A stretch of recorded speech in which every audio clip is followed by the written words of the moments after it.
we got a lot of problems with the gangs, with all of the things taking place in Minnesota. We have an incompetent governor, we have a dope governor. They can't be happy about what's going on. And if you talk about the Afghans, they're ripping us off for a lot of money. There's a tremendous amount of money going back to Somalia.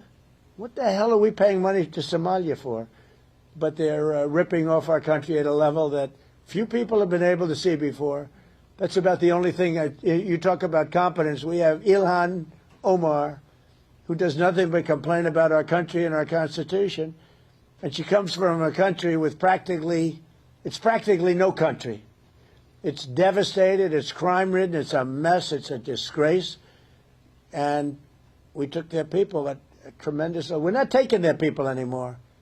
We're not taking their people. And we're getting a lot of their people out because they're nothing but trouble. Okay. This Thanksgiving, instead of carving turkeys, President Donald Trump carved out a new political controversy.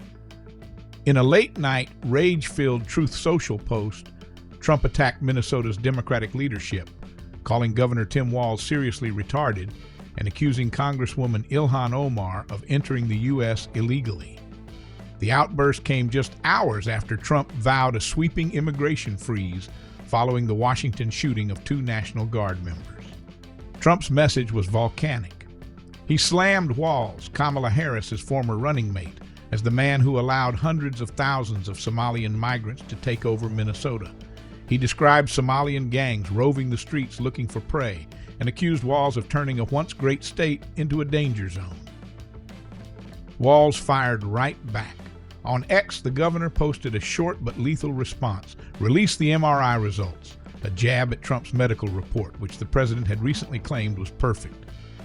Trump then shifted his line of fire to Minnesota Congresswoman Ilhan Omar, calling her the worst congresswoman in the country, mocking her hijab and saying she came from a decadent, crime-ridden nation.